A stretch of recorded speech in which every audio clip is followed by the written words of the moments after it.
السؤال الأول: الثالث المتناسب للعددين 4 و8 هو نقط.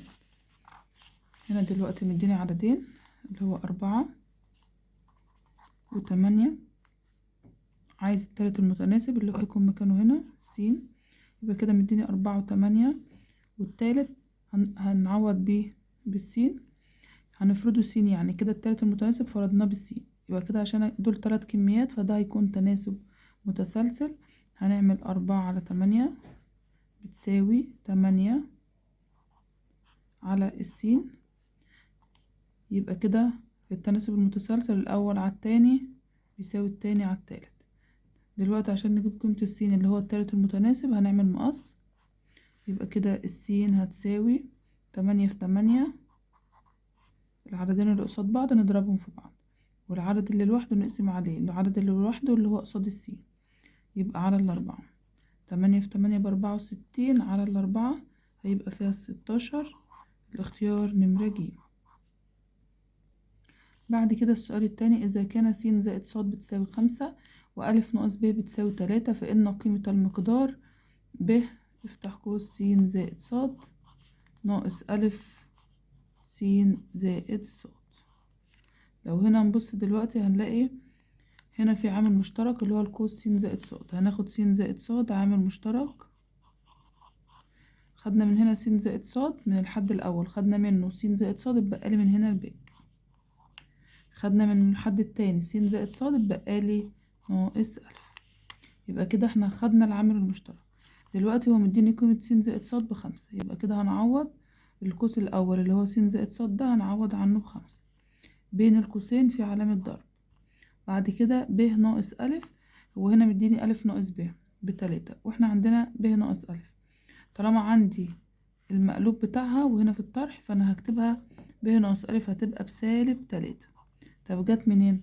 احنا كنا بنقول 5 ناقص 3 بتساوي 2. طب لو جيت أقول 3 ناقص ال5 هتبقى الإجابة -2.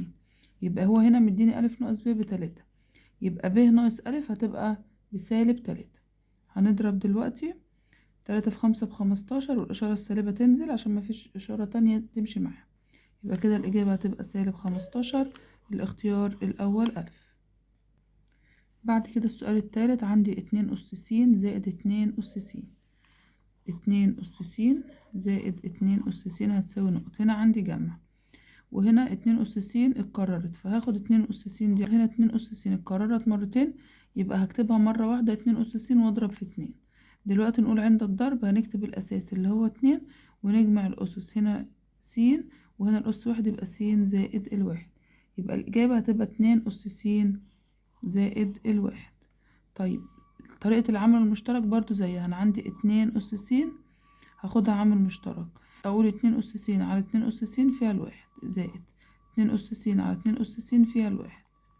يبقى كده 2 أس س بين القوس ضرب 1 1 2. دلوقتي عند الضرب والأساسات متحدة هنكتب الأساس اللي هو 2 ونجمع الأسس س زائد 1 هتبقى س زائد 1. يبقى الإجابة 2 أس س زائد 1.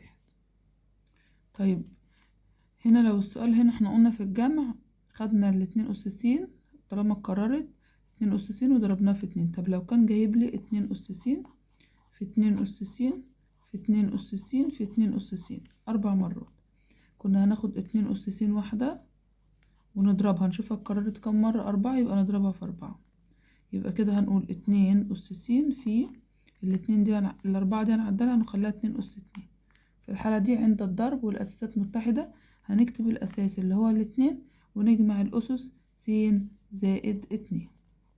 تكون دي الإجابة. بعد كده السؤال الرابع: إذا كانت 2 و4 و6 وس ناقص 1 4 كميات متناسبة فإن الس هتساوي نقط. هنا 4 كميات متناسبة هناخد الأول على التاني والتالت على الرابع. يبقى كده عندي 2 على 4 هتساوي 6 على س ناقص 1. دلوقتي هنعمل مقص، بس احنا قبل ما نعمل مقص هنختصر بس 2 على 4 دي لها اختصار، على 2 فيها الواحد، 4 على 2 فيها 2. يبقى كده عندي النص بيساوي 6 على س ناقص 1.